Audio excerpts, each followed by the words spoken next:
Hey, let's go. Welcome to our presentation, Ancestors, Skies, How the World People View the Universe. I'm Kirk Cahulan, and I'll tell you a little bit about myself as we get going here. First of all, I want to say that I am doing this presentation from the lands, the unceded territory of the Sechelt First Nation. So welcome, Mash, to you all. So a lot of people in the pagan community know that I am a longtime elder in the community and part of the Order of Paladins, and very, very active and have been for over 50 years. But what a lot of people probably don't realize is I'm also a very active astronomer. I'm the first vice president of the Royal Astronomical Society of Canada. And so what I want to do really quickly to start is to run through a little introduction to go over what can, if you can see the sky at all, something about the way stars behave. What is the scale of what you see? Some viewing tips, and we're going to talk about asterisms because that's mostly what I talk about here. And 2/3 of the world's population cannot see the night sky because of light pollution, the wasteful, unobtrusive emission of artificial light by humans. All this light going straight up into the sky, which here you are viewing from the International Space Station, is not illuminating anything except dust and water droplets, and it's interfering with the migration of birds and animals. It is disrupting people's circadian rhythms. It's causing all kinds of health problems, vision problems for people with cataracts and so on. It's making it difficult for them to see if they want to drive at night. It's something that we can very easily take care of without too much effort, and should, because it would save us billions of dollars. But means that whole generations have not been in a place where they can actually see the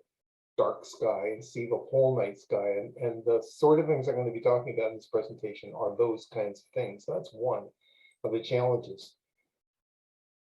Now, a little story here. I was up at our observatory. You saw a picture of me at the observatory a moment ago, and our center president was looking up at the north sky. And I took a break and went over and said, "What are you looking at?" And he goes, "That's not a bear." And I looked up, this is Ursa Major, right? And I went, "Well, if it's not a bear, what is it?" And he goes, "It's a rat." Well, I looked at it and went, I think you're onto something here. And one of the problems is it probably used to look more like a bear than it does now. And this is because the stars move. What you're looking at right now is the Big Dipper from about 100,000 years before Common Era to after, and you can see how all of the stars in the sky are moving. Here's another two. There's Orion and Leo. Look how they're getting tangled. We're running even faster here. And this is a stone map from Korea from about 1396, which was depicting a sky 2,000 years earlier. They transferred it from some scrolls onto this, and it depicts about 146 different stars, and none of them match up with where the stars are in the sky anymore because they've moved. So this is another challenge. If you're hoping to go out and see the exact patterns that your ancient ancestors saw, it's not going to happen because those patterns have changed. Now, another thing that is really common when you're an amateur astronomer like me is you have people come to me saying, "Well, I bought this telescope and then I got stuck," because they went out expecting to see a sky like this, if you see on this star map. They saw this. And they went, "My God, where did the constellations go?" Because there are 4,000 stars visible to the naked eye in each hemisphere of the Earth. It's a lot of stars. So if you want to get into this, and you want to know how many stars are actually up there that are observable, the number of stars in the observable universe for each grain of sand on Earth is 10,000 stars. In fact, if I took my hand and held up a grain of sand against the sky, I'm blocking 10,000 galaxies. That's how much there is up there. So if you want to get started at this, go out at sunset, because the very first stars you're going to see are the brightest stars. And those stars are the ones that are used to create the patterns, the constellations, the asterisms that we're going to talk about here. That's the best way to get started. Then as it gets darker and more stars appear, Once you identify those patterns, you'll keep seeing them. You'll find them again. They'll move slowly across the sky, but they're there. The other thing I want you to pay attention to here is don't bother with constellations. Don't try to memorize all 88 International Astronomical Union constellations. You don't need them to get going in the sky. All you need is something called asterism. And a very simple example is the Big Dipper, which you learned about in elementary school. Probably the Big Dipper, or the cart, the wane, whatever you want to call it. It's the brightest stars in a constellation, Ursa Major. And we know that that points at Polaris. And that's an example of star hopping, how you can use asterisms to hop around the sky and find all kinds of other objects. If you can learn 3 or 4 asterisms, you can find your way around the entire sky, no problem. Good place to start. Now, I am right now in charge of an RASC asterisms project. And what we're doing is we're looking at all the world's cultures and gathering all of the star patterns that there are, all of them. So you're wondering maybe, how many are there? Well, we're not done yet. I've only been doing this for about a month officially, but so far, 2008, from 182 different cultures, and we're not done. We're still going. So let's get into it. Let's look at this stuff. What you see in the sky, if you're looking at a star map, is the official constellations, which started with 48 constellations created by this guy down in the corner, Ptolemy here, who we'll get back to in a moment. And you will notice that this is a snapshot of the world in his time. You can see mythological figures and famous people and animals, and even astronomical instruments like mathematical instruments like a triangle up there. So this basically is a snapshot of what was going on in his day. Now, the Zodiac basically are the constellations that are lined up along the ecliptic, which is the path the sun takes across the sky, and the planets. They're all in the same plane. Now, in 1922, scientists decided, well, there aren't any constellations in the southern sky, which is got clear indication they were being colonial and ignoring the fact that the peoples in the southern hemisphere did in fact have patterns in the sky, but they thought they were ignorant savages. So scientists got together and they added another 40 constellations to it. And this was a snapshot of the world in 1920. So you can see things that were familiar to them, like a water pump and a compass and a clock and a microscope, which is a big thing back then. So, and even if you're going to university, like this is a typical text that is handed out to astrophysics students in university today, and 2 pages out of hundreds refer to other views of the sky, okay?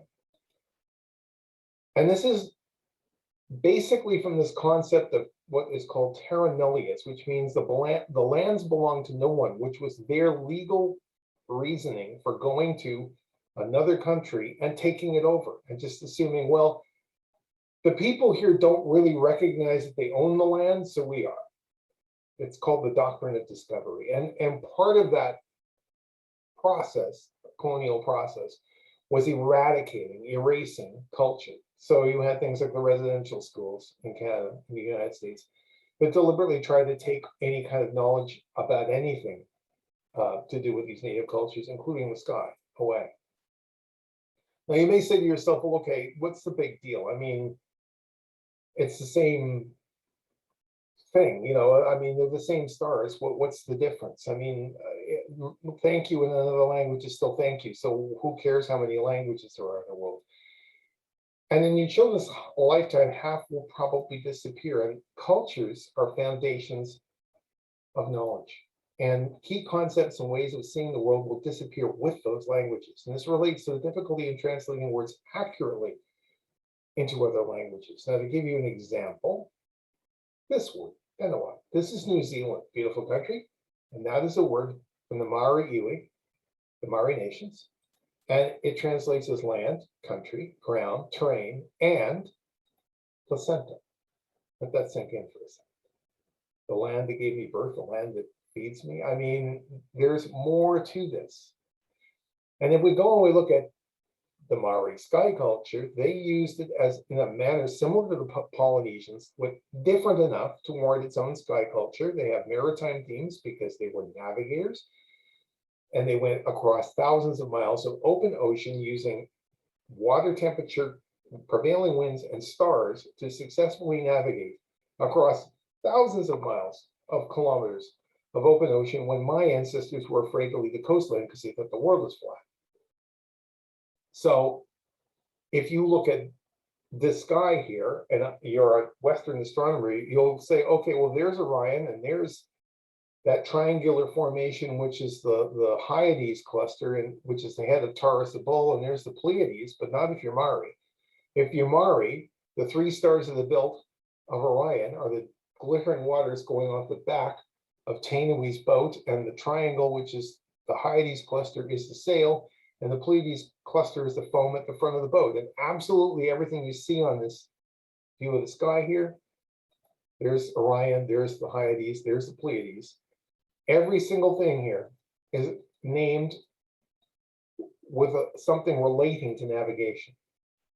So they were very, sophisticated people. They knew exactly what they were doing. Here's the standard southern sky that we were given in 1922.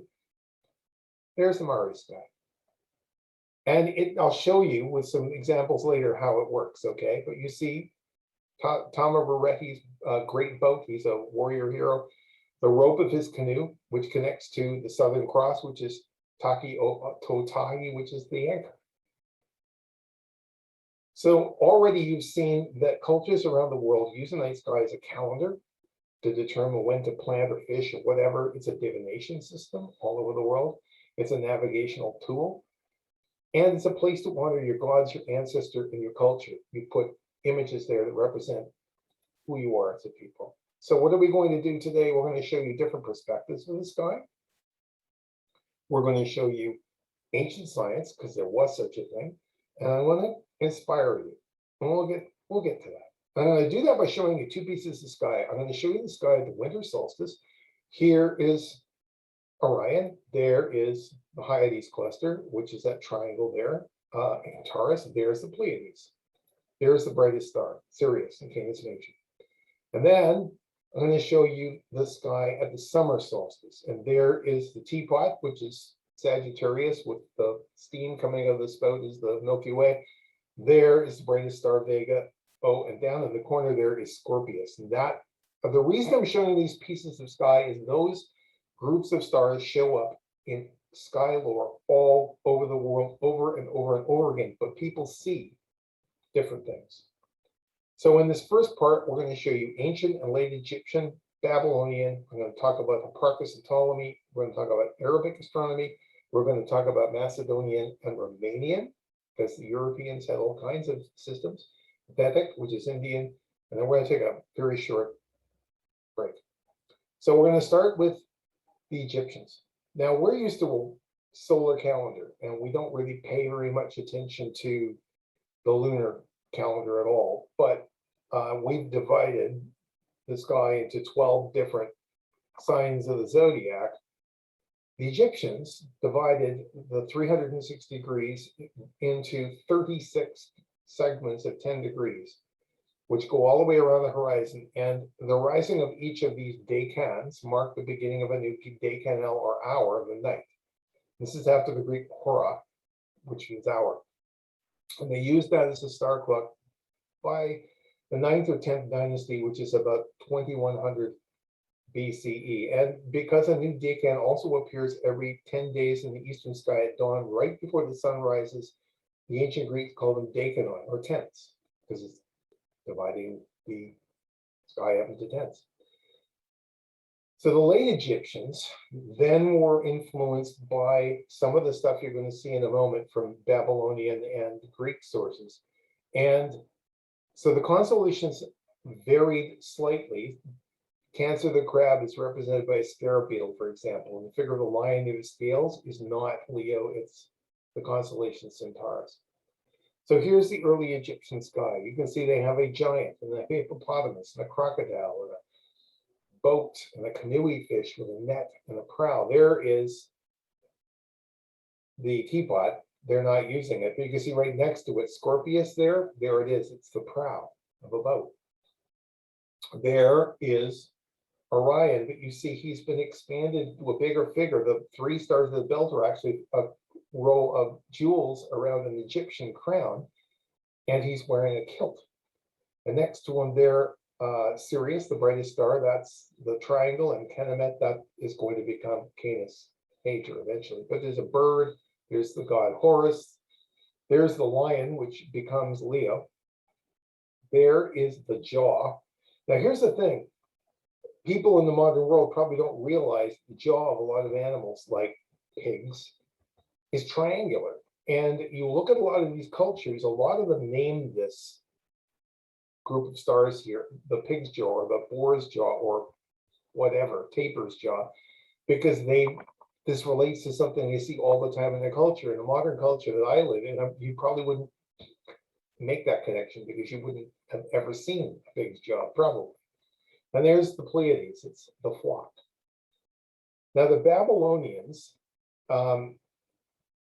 had these tablets called Malapin, and in them they recorded their skies. So we're very fortunate that we've got a pretty good idea what their sky looked like.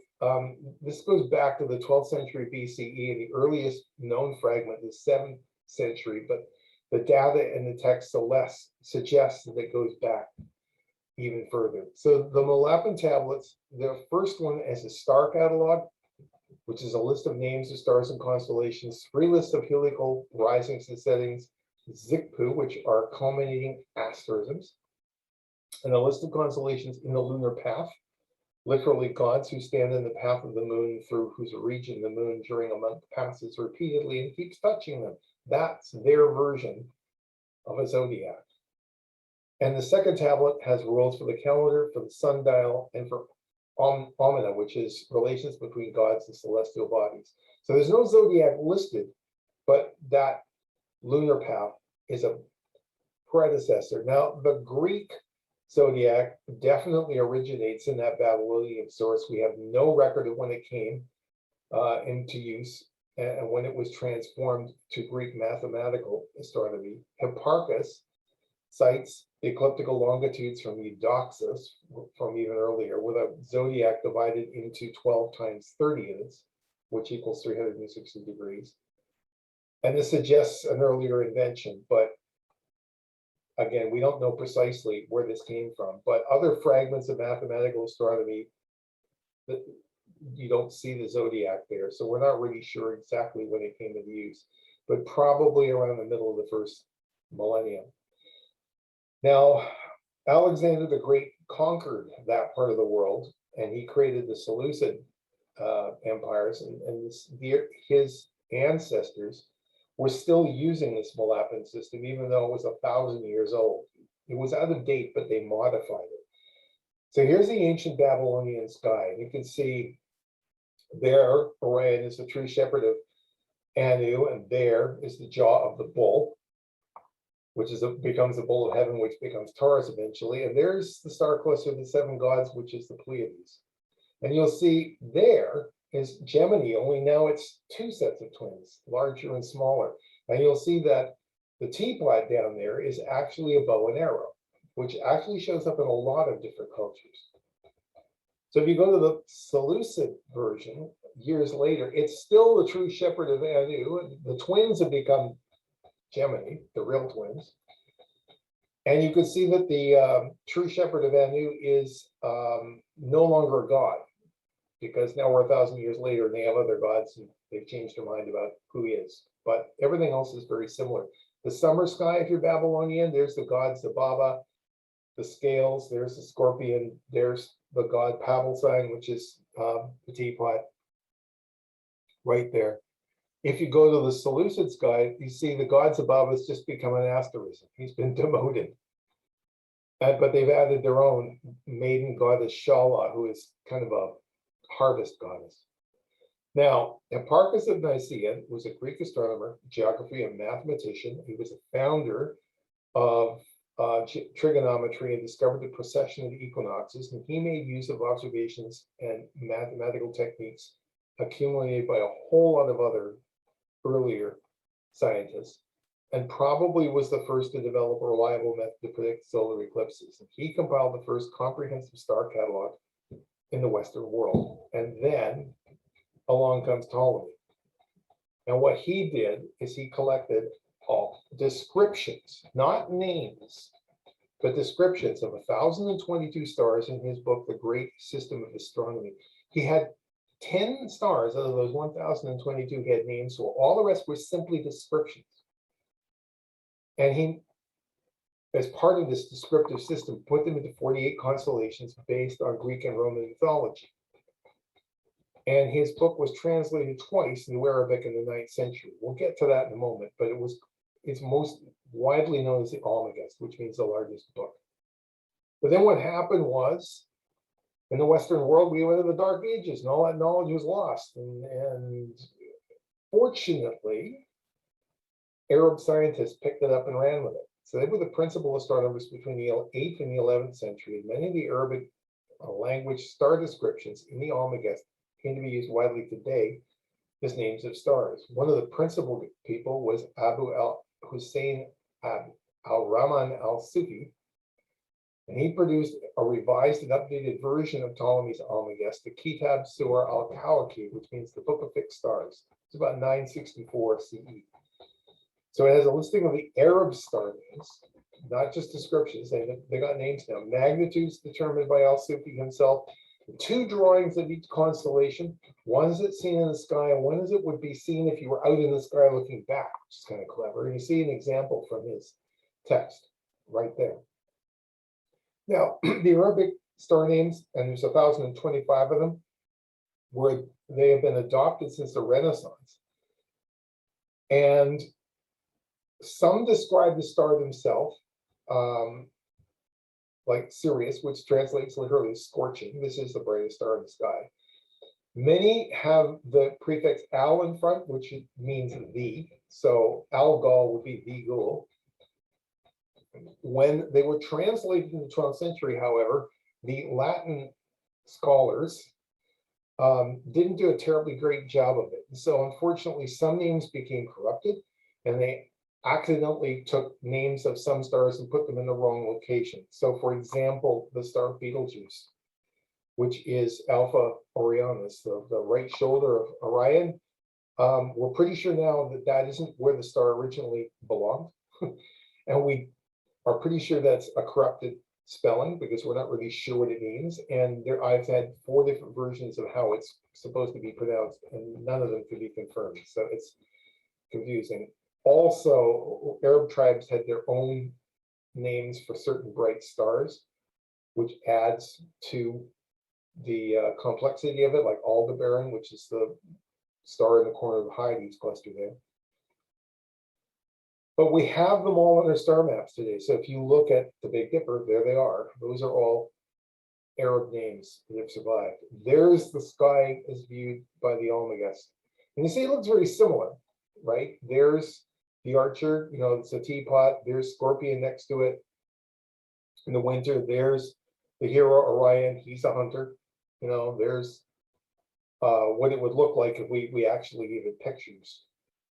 Looks very similar to what we got now. But they had something that you see the world over, which we don't have, and that's moon stations. Now, the moon travels around the sun with the Earth. And so every single month, when you look at the full moon, it's got a different background of stars, and they recognize this. So what they did is they created moon stations, defining the daily location of the moon, 28 of them. The time of the station begins when the stars start to rise before the sun. There are 13 days in all but one station where they put 14, so they can make it add up to 365 days. Each station is recognized by a star or a group of stars. Now, they're not the only nation to do this. You'll see in a moment, the Indians did this, the Chinese, the Koreans. There's all kinds of lunar mansions and moon stations out there. So here are the Arabic moon stations. We've taken the other things out of the sky. So you can see there's the teapot, it's the ostriches. You can see next to it, the scorpions thing is one of them. There's the moon stations in the winter, and there is Orion. You see all they've got there is Betelgeuse up in the top corner, which they call the side mark. Now, you may get the impression, because you were taught in school all these constellations from Ptolemy, that the Europeans probably all used these, and they did. The Macedonians, there was research in 1982 where they went all over the country looking in small villages and talking to people, that there are all kinds of other views of the sky, and they were not influenced by Ptolemy. So here is the summer sky in Macedonia, and you can see that the Big Dipper is a group of thieves. And why is it? Because they're circling the house, which is Polaris. There's a round table, there's part of a plow over there, there's a trivet, there's tongs, an auger. You can see that there's wolves and a plowman and the oxen. That's Orion. It's a plowman, the oxen, and the plow. And there is the fox and pigs, which is the Hyades, and mother hen and her chicks is the Pleiades. The Romanians, same thing. It's an ancestral, pastoral, agricultural view of the sky. There's a Christianization of part of it later on. And there's all sorts of stuff about their culture.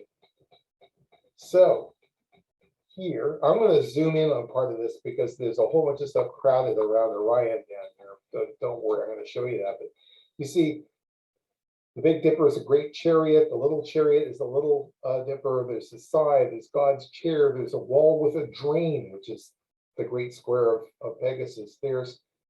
If we zoom in, we can see that Orion has become the three saints, which is the three stars, the belt, the great auger, the little plow, the sickle. There's a whole bunch of things. The constellation Canis Major is the Mastiff. Summer sky, same thing. You've got all kinds of things. Some of them relate to Ptolemaic constellations, but a lot of them don't. There's the Archer, which is the teapot. So the Vedic sky, this is very definitely influenced by Ptolemy if you're talking about constellations, but that's the Rashi. So they have a sidereal zodiac with 12 different parts, just like you see in the Western world. But they also have a lunar calendar. The two overlap, and the lunar one's more important, and it's pretty complex. They have their lunar mansions, which are called nakshatra. And originally, the sky was divided into 27 parts, but later this was turned into 28 because it worked a little easier that way for them. So basically, they were the 27 daughters of the god of the moon, basically. And there's a whole story about their creation. I don't want to get really into that right now, but it's something you can look into. So here's the lunar stations in the Vedic calendar, very similar to the Arab one, but different names. Same purpose, however. You see, there's the teapot. Here's Orion. That's the winter sky. You can see, just like the Arabs are using the stars at the top of the constellation there. There's the Hyades. There is the Pleiades. So I'm going to take a brief moment here, 2 minutes, just for everybody. So if you need to get yourself a drink or get some bathroom break or something like that, you can do that. And then in 2 minutes, I'm going to pick this up and we're going to start running again. If you're going to hang out while we're having this break, basically, if I have at the end of the presentation information on how to contact me if you're interested in this sort of stuff. And the Asterism project is going to be an ongoing thing. We're eventually going to upload it to the RASC website where it'll be available to anybody that wants to see all the world's asterisms and sky cultures, and we're pretty excited about it. So another minute to go. It's been a lot of work. It's a little bit frustrating because I know there are more. I actually went to look at Vietnamese sky culture, and I saw some excellent academic papers which went into explicit detail on how wonderful they were and how many documents they had, and named some of their principal astronomers, and didn't at any point describe what those patterns were or what stars were involved, which was utterly frustrating, and I know I'll eventually find it somewhere, but we're working on that. Okay, 2-minute break. Let's go. Now we're going to talk about Polynesian wayfaring, South and Central American skies, Australian Aboriginal skies, Asian skies, Northern skies, First Nation skies, and Harry Potter. And then I'm going to do some conclusions. So let's start with the South Pacific, and let's talk about Hawaiian star lines and wayfinding. Now, the knowledge was passed down orally for many generations, but colonial rulers suppressed this, and the knowledge was lost. The Polynesian Voyage Society, the PBS, was created in the 1970s, and they created Hokulea, which was a voyaging canoe, a traditional boat, in 1975. And the head of the PBS then, Nainoa Thompson, got a hold of Malapila, who was a native of Southern Micronesia, who was a master navigator and wayfinder, and he invited him to come there and help them recover their knowledge. That's a picture of him there on the left. So in their system, each star line is a group of main stars that will be remembered by the navigators, and the stars connect, making constellations. And navigators remember the rising and setting houses of these stars, the stars that connect in each line, and the lines that point directly north and south. The star lines positioned in the night sky slowly change over time, each star line being more prevalent at night according to the season. So the 4 star lines are right here. You can see their seasons, and I'm going to go through them one at a time so you can see how they work. So the first one is called Keika o Makali'i, which is the baler of Makali'i, and the lines are shaped as a canoe baler, which scoops Orion, which you see right there on one side of the baler, and Makali'i, the Pleiades, up into the night sky. The main stars are Hokule, which is Capella, Nanamua, Castor, Nanahope, Pollux, Puana, which is Procyon, and Aa, which is Sirius. So all very bright stars that make that arc of the Dipper. Mentaka, which is the end star in the right-hand side of the 3 stars in Orion's belt, is an important star in this line because it rises and sets directly east or west, giving the navigator an easy pointer star for direction. And Mirzim, which is next to Aa, the star Sirius, and Keali'i Kona, Kikalewa, which is Canopus, connect together to create a southern pointer. Now, why would you want pointers like that? I mean, why would you need 2 pointers? Because if the constellations rising or setting, part of it may be below the horizon. So it's useful to have 2 lines, one at either side of the asterism, so that if that happens, you've still got a star line to work with. The 2 stars, Mahashim and Menkalinen, to use the Arabic names, connect to create the northern point up there. So the next star line is Ka'iwi Kamoa, which is the boneback lizard. And it's depicted as the backbone of a lizard or a mo'o in the sky culture. And it's also representing a genealogical backbone, each star representing a generation. So the star line starts with Hokopa'a, which is the North Star. It connects down to Nahiku, which means the 7, which is their name for the Big Dipper. Hokulea, Arcturus, and Hikanalia, which is Spica, are the 2 stars in the middle of the star line. And Hokulea, which is the star of gladness, is the zenith star of Hawaii. So if you're looking to navigate to Hawaii, when that star is directly overhead, you're very close. You know you're in the neighborhood. And next to Hikianali is Me'e, which is a combination of 4 stars that create a box. Me'e connects down to Hanakamo, Southern Cross. I'm terrible with the pronunciation here, which is the southern pointer for Kawikimo'o. So there's Hokulea there, which is the zenith star. There's one of your pointers. There's the other pointer there.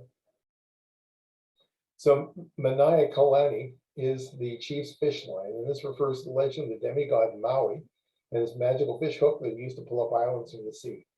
And the star line connects from the Navigator's Triangle on the north and Maui's fish hook on the south.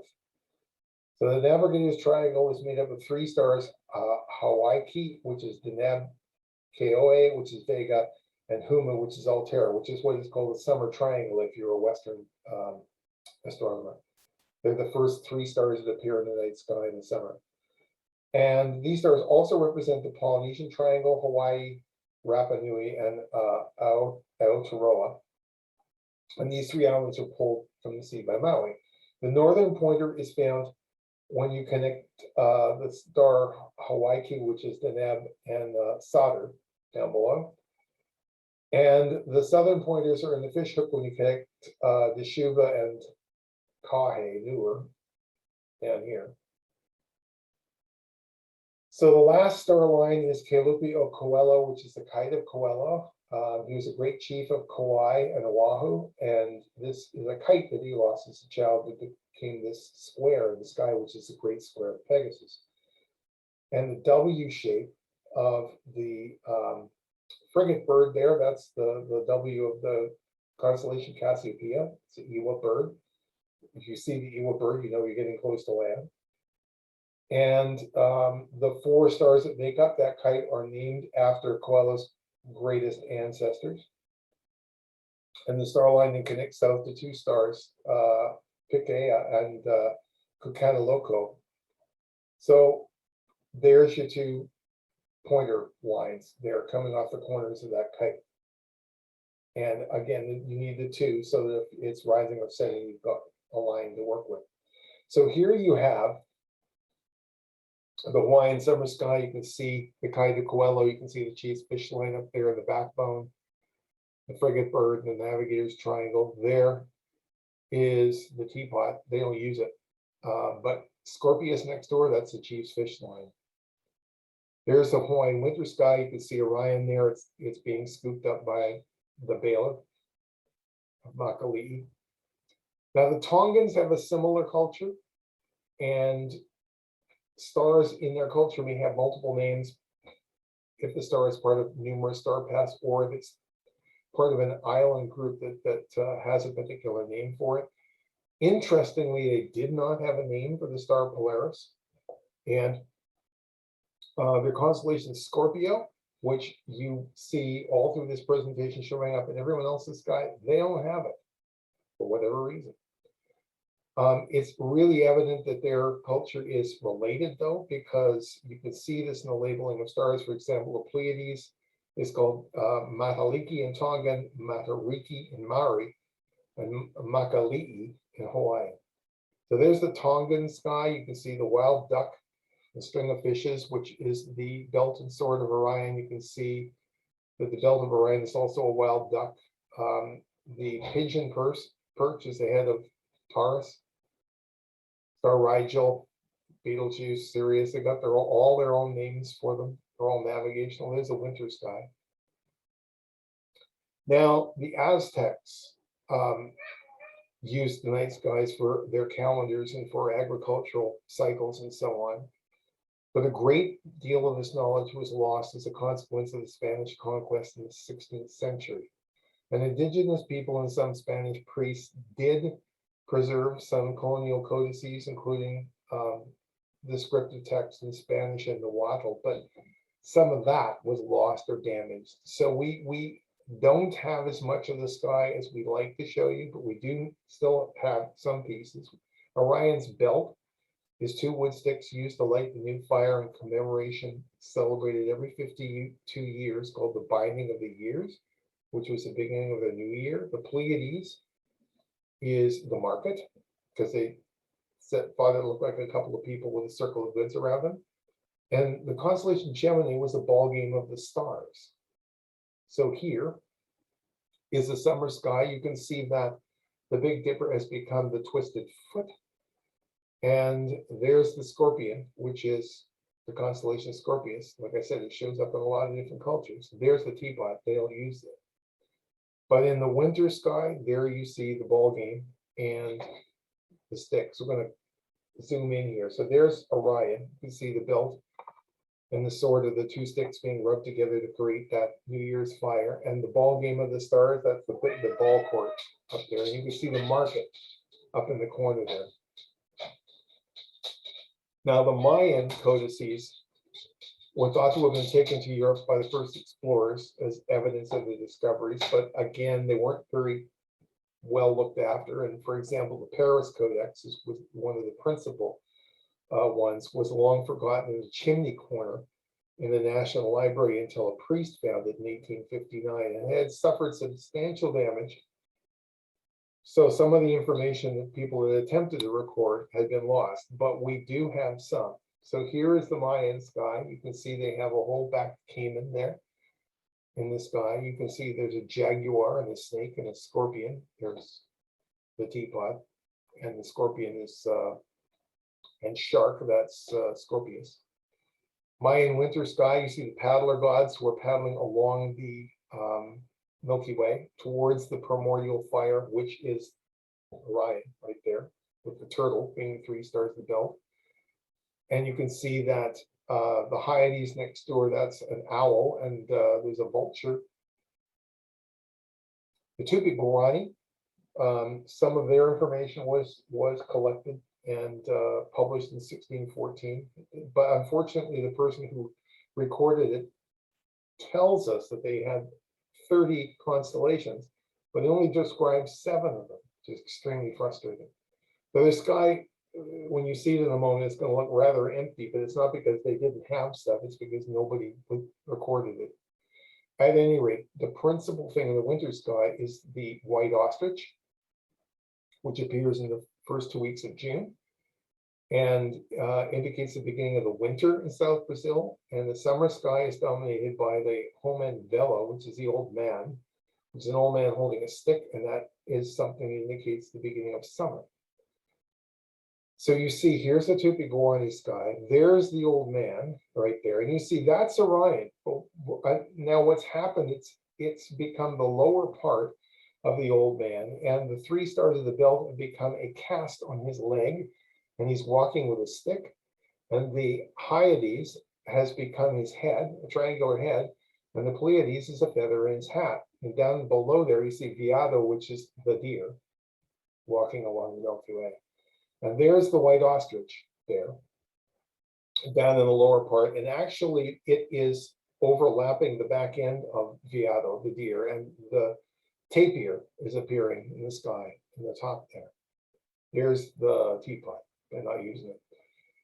The northern Andean people have all kinds of different constellations in the sky, and they're spread along the Milky Way. And again, we don't have all of them yet, but you see there's the monkey and the frog. And in the winter sky, the jaguar and the warrior with his arrow. There's Orion. They don't use it.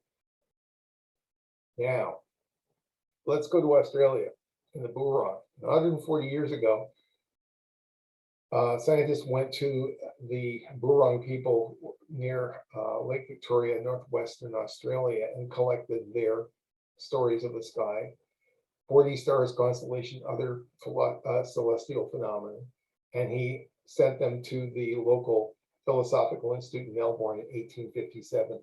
So this is their sky. You see, they've got, there's the teapot, but you see the constellation Scorpio is now a red-rumped parrot. And you can see they've got a meat antenna, they've got a needlewood hakea, and malleefowl, all kinds of animals and insects that they're familiar with. Their summer sky, there is Orion, which has become 2 teenage boys, and the upper part is a female eagle. And you can see they've got a male and female brogo, which is kind of a crane, a waterfowl. Owls, crows, Jackie lizard, and a wedge-tailed eagle are down there. There is the Hyades cluster. It's a pink cockatoo, and the Pleiades has become girls. Now, the Kamilaroi and Ulahi are indigenous to New South Wales, and they have an interesting sky as well. I have an enormous emu called Yaran, which runs along the Milky Way with its head there in the stars, and you can see that they have all kinds of mythological figures there. And in their summer sky, there's Orion. the Bere Bere, which is a bunch of boys that have chased a bunch of girls into the sky. The Mie Mie, which you see on the other side, and old Vilhar and his Gunya, that's the Hyades cluster. That triangle is his hut, and he's guarding the girls. He's making sure the boys can't get there. There's the girls. The Ainu people, Northern Australia, this is the 3 stars of the belt of Orion and the sword. It's become a canoe and a string of fish. Now, the Chinese have an enormous system of asterisms, not constellations. There's something like 300 of them. And the number varies through different eras in Chinese history. And the Xinguans near the southern celestial pole were created following the introduction of the Western constellations into China by Chinese missionaries.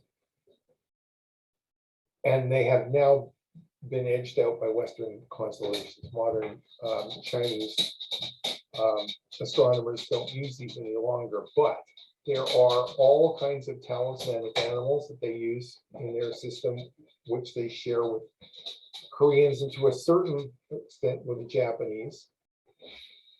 An azure dragon, a red bird, a white tiger, and a black tortoise. Everything's organized into categories around those animals. So here's the summer sky with the Chinese Xinguans, and this is a complete snapshot.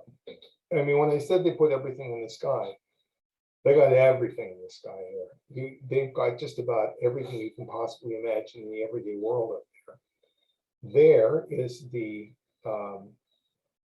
teapot. It's become a dipper in a winnowing basket.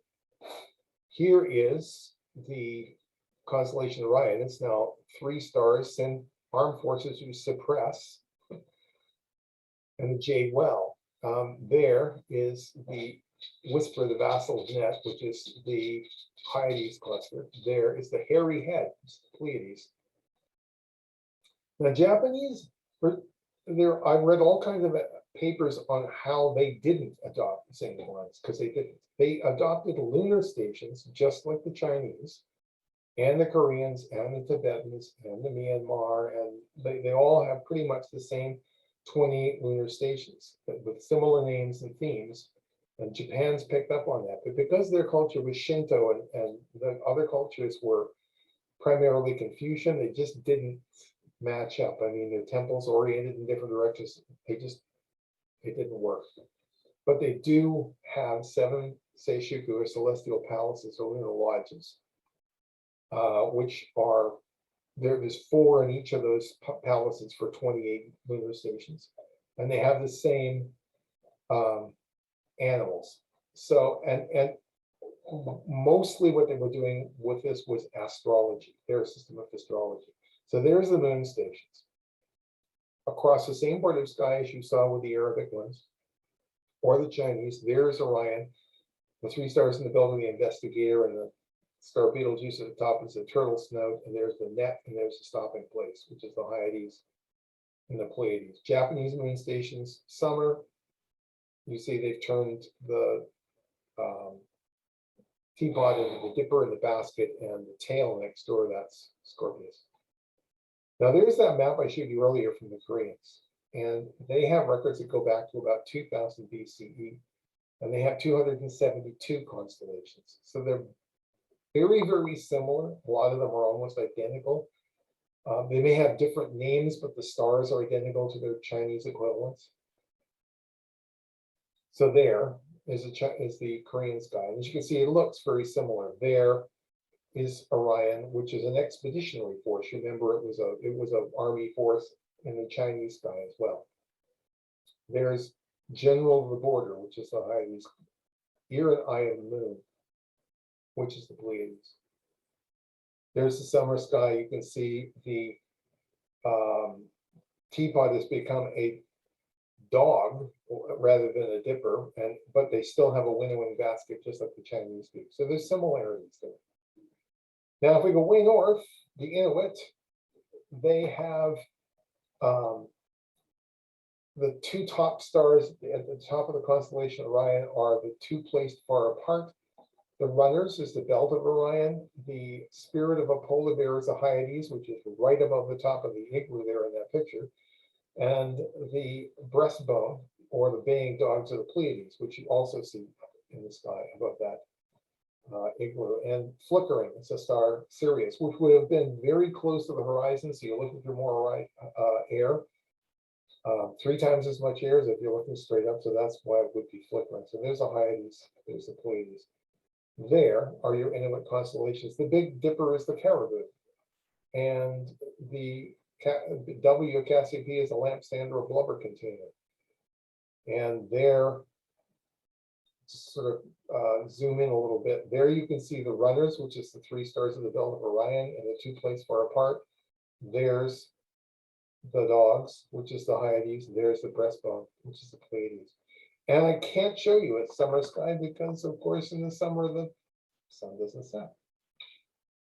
They do, however, have aurora borealis and all kinds of myths that surround that, mostly have to do with spirits, the deceased. Some of them have to do with children, and any noises that you hear have to are related to them playing. And it's interesting that there were all kinds of people who've reported hearing sounds of the aurora borealis, and scientists, of course, went out there and made serious efforts to record it. There isn't any sound. There couldn't be, because this is atoms interacting way above the outer edges of the atmosphere, and it just couldn't. But we know enough people perceive it as sound that it is possible that they are somehow interpreting the magnetic stuff that's going on as a sound. The ancient Norse, we know they must have had a sky. They had a rich oral and written tradition. We know that they were amazing navigators. We knew that there's all kinds of written records of their myths and stories and everything else. But for some reason, we don't have very much on their sky. And part of this might be because there has been an ongoing process of renewing their views of things and modernizing them. At any rate, we'll show you what we do know. There is the Fiskalar, which is Orion's belt, also known as Frigg's distaff. And there's Scepter, which is the mouth of the wolf, which is the Hyades. So there is part of the sky. You see the Big Dipper and the Little Dipper, the man's and woman's cart. Our Vandal's toe is over there. He was a warrior hero, and his toe froze, and Thor threw his toe up into the sky. Here's the Asser battlefield where Ragnarok's going to happen. There's the wolf's mouth and the fisherman. The fisherman down there, that's Orion, wolf's mouth, which is the Hyades. The Sami people, they have a really interesting sky, quite different. They have an elk, which I'm going to show you. They have the hunter. They have the Big Dipper, which is going to be part of that hunter thing. We have the sky support, Boa Jas, which is Polaris. And then we have a bunch of characters, Gala and his sons and his helpers. And we have the Pleiades as a dog pack. And the Milky Way is the bird path or year mark. So Sarva the elk, you see right in the middle there, this northern sky. You see the W of Cassiopeia is the horns, and the body goes back into some other constellations. There is Orion and Gala's sons of the 3 stars of the belt. There's the pack of dogs, which is the Pleiades. Fabulous bow and arrow down there, that's the Big Dipper, and he has to be very careful when he shoots that arrow at the elk, because if he hits the sky support you see there, which is the Boa Jas, Polaris, if he hits that, the whole sky is going to fall down. That's the way the story goes. Let's look at some First Nations. Ojibwe. You've got the Winter Maker. He's one of my favorites. You've got Curly Tail, the Great Panther, Nishibizu. You've got Ojig, the Fisher. You got Mai, the Loon, all very important characters in the culture. Here they are. You see the Great Square Pegasus has become the moose. You've got the crane. There's Ma'ang, the loon, the Big Dipper, Ojig, the Fisher. There is the Winter Maker. It's Orion, but they've extended his arms out quite a ways to make him a much bigger. And the Pleiades has become Bagona Gisig, the hole in the sky. There's the summer sky. Now the Lakota, Dakota, Nakota, Assiniboine people, they have the Milky Way as the Spirit's Road. And Nape, the hand, is Orion's belt and sword, and the stars of Rigel and Eridanus Beta. I'll show you the sky in a minute so you can see how this works. And they have this racetrack around the sky, which is subdivided into a sacred hoop and the animal's backbone. And the Pleiades is the 7 little girls. And they also have the snake. So there you see, there's Orion. You can see how the top star, Betelgeuse, is the wrist and the hand goes downwards. You can see there's the buffalo embryo, which is the Hyades, and there's the 7 girls. And there's the big circle around the sky. If we made that into a picture, that's what it would look like. And there's the summer sky, where you've got the Thunderbird and the Salamander and the blue or birth woman, which is the Big Dipper. If you're Navajo, the Pleiades is Dilyehe, which is pin-like sparkles. It's a constellation of timekeeping and planting, and they have a saying, don't let Dilyehe see you plant your seeds, because they set in early May and reappear in June and July. And other stories of Dilyehe tell of 7 mischievous young boys who follow people around who plant too late and take their seeds. They've got Atse Itsosi, the first slim one, that's Orion. He's a young warrior carrying a bow and arrow. And you've got Atse Itsosi, who is the son-in-law of Atse Itso, and it includes part of the constellation Scorpius. And in accordance with the Navajo tradition of mother-in-laws and son-in-laws not meeting or speaking, he and Atse Itso are never seen in the sky at the same time.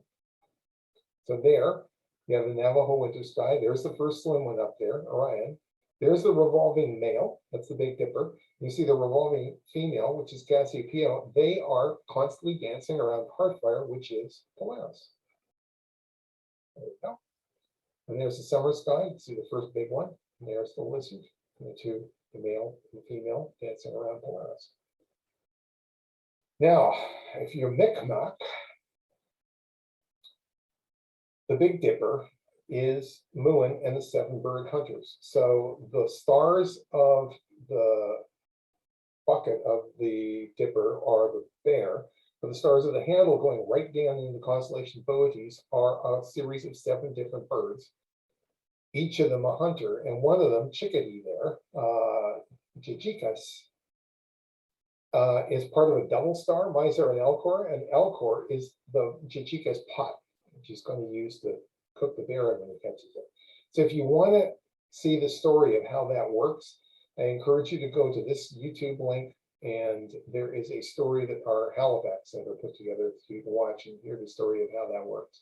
But there you have them. There's Muin up there, and there's the 7 hunters. And in the spring, here they are. He's come out of his bear's den, which is Corona Borealis, and there he is, and they're chasing him.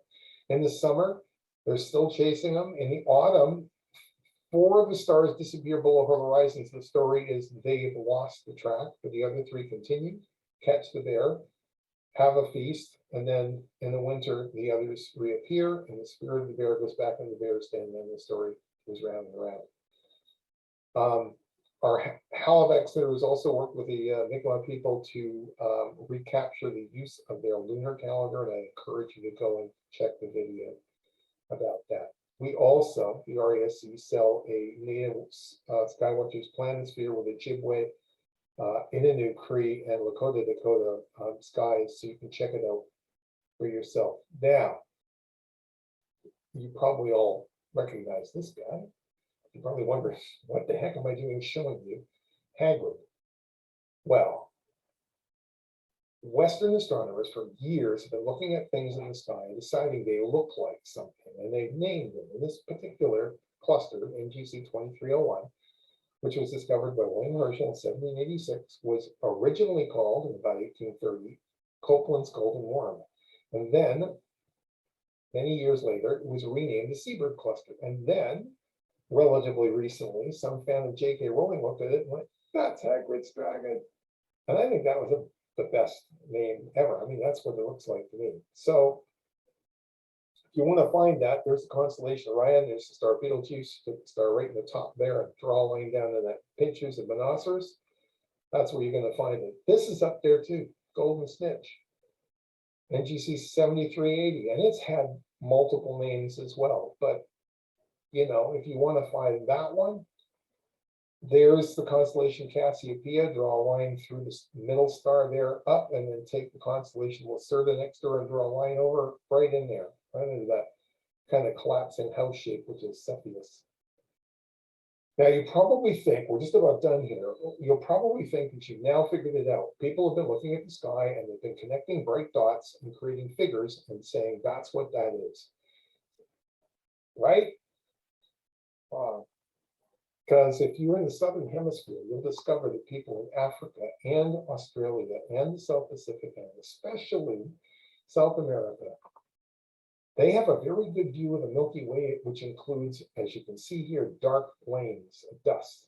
And Western scientists ignore these for years. I think they actually thought there wasn't anything there until they started getting into radio astronomy and discovering that they were dust clouds. But the Incas are a very good example of this, because here is the Inca Sky. And you'll notice all but one of these are dark clouds. There are no stars involved. It's a shepherd, a fox, a baby llama, and its mother, a partridge, a toad, and a serpent. And the only thing that's got stars is the mother llama. Those two stars in her head there, that's Alpha and Beta Centauri. So all kinds of cultures look at the sky and see patterns other than stars. So why am I telling you this? It's all about perspectives. It's all about different people looking at the sky and seeing different things. One really useful concept that we learned from the Mi'kmaq, working with them with the RASC, is something they call the two-eyed seeing approach.